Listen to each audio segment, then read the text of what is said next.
स्थितं वापि वन्द्यानं वा गुणान्वितं विमूढा नानुपश्यन्ति पश्यन्ति ज्ञानचक्षुषा।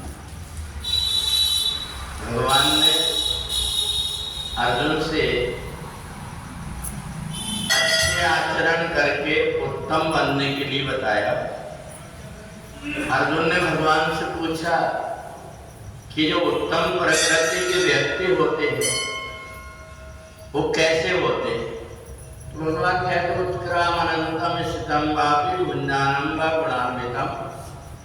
ये शरीर में जो 3 प्रकार के गुण हैं, ये आत्मा को अज्ञान के कारण बांध लेते हैं। शरीर से मोह हो जाता है और शरीर से मोह होकर के प्राण जब निकलते हैं तो हमें या तो अपने परिवार की याद आती है, धन संपत्ति की याद आती है। और उस समय पर जब ये जीवात्मा मरता है तो फिर से कोई ना कोई शरीर लेकर के आसपास उसे धन संपत्ति के घूमते रहता है। इसलिए भगवान कहते हैं शरीर छूटने के पहले अपनी आत्मा में स्थिर हो जाओ। इस बात का ज्ञान कर लो कि हम पहले भी खाली हाथ आए हुए थे और खाली हाथ जाएंगे भी। इसलिए बीच का जो कचरा हमने इकट्ठा किया है वो कचरा हमारे साथ में ना जाए। अगर हमारे साथ में हमारे कर्म के बंधन नहीं गए तो जीवात्मा शरीर छोड़ करके परमात्मा में जाकर मिल जाता है, फिर उसको इधर उधर भटकना नहीं पड़ता। परंतु ये जो कचरा लेकर के जब व्यक्ति जाता है तो दरवाजे में उसको रोक दिया जाता है कि यहाँ पवित्र जगह है, यहाँ ये कचरा नहीं जाता। और वो कचरा के कारण कचरा को छोड़ नहीं पाता और फिर वहीं अटक करके रह करके वहीं से लौट करके और फिर से वो जन्म और मरण में पड़ जाता है।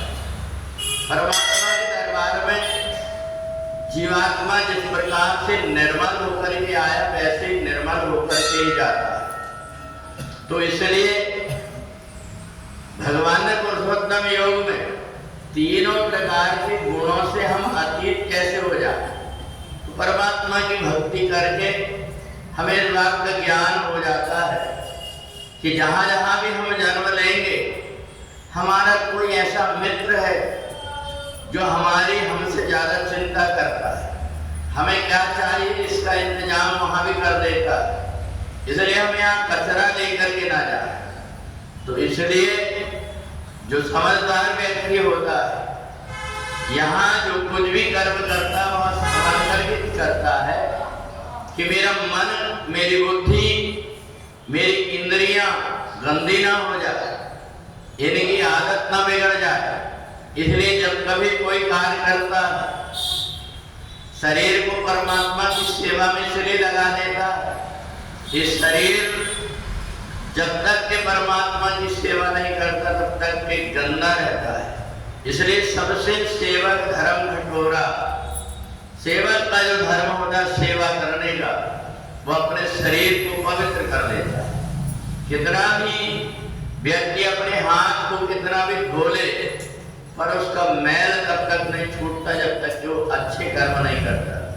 तो इसलिए करने तरह ही राम पद पूजा, अपने हाथ से परमात्मा की भक्ति करता है, परमात्मा को तिलक लगाता है, परमात्मा को स्नान कराता है, वाणी से भगवान के नाम का जाप करता है। तो इस प्रकार से जब वो करता है तो कचरा इकट्ठा हो ही नहीं पाता। तो जब कचरा इकट्ठा नहीं हो पाता क्योंकि कचरा रखने की जगह अलग होती, तो इसलिए व्यक्ति इधर उधर कचरा फैला करके न रख करके एक जगह रख देता है और उसको उठा करके बाहर फेंक देता है ताकि घर में कचरा रहे ही ना। और ऐसे ही जो परमात्मा से जुड़ा हुआ व्यक्ति होता है वो निर्मल होकर के पैदा भी होता है और निर्मल होकर के शरीर भी त्यागता है। इसलिए ना कोई इंद्रियां ना को मन उसको बांधता है। जहां भी जन्म लेता है, जिस परिवार में भी जाता है, प्राप्त पुण्यताम लोकान उषित्वा शाश्वती समा, उसको आनंद ही आनंद लगता है।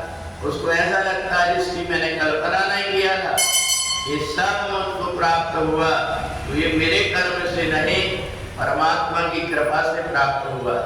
तो ऐसा मान करके जो परमात्मा की कृपा में अपने आप को ढाल लेता, अच्छे कर्म जितने बन जाते हैं उतने करके और अपने जीवन को संभाल लेता है। अगर व्यक्ति से कुछ समझ में नहीं आता तो आदि शक्ति भगवती जगदम्बा के चरण पकड़ लेता है। नवरात्रि में उन भगवती जगदम्बा की आराधना करके अपने आप को माँ और बेटे का नाता बना करके और उस माँ के द्वारा ही अपनी मुक्ति प्राप्त कर लेता है। तो इसलिए हम अगर संसार में रह करके अपने आप का उद्धार नहीं कर सकते तो हमसे बढ़ करके अभागा कोई नहीं है। एक से एक परमात्मा हमारे ऊपर कृपा करने के लिए बैठे हैं।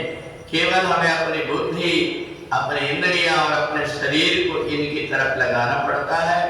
तो इसलिए ये पावन शांति नवरात्रि के समय जो भगवती देवी की आराधना कर लेता है तो देवी पूज पद कमल तुम्हारे, सुर नर मुनि सब होय सुखारे।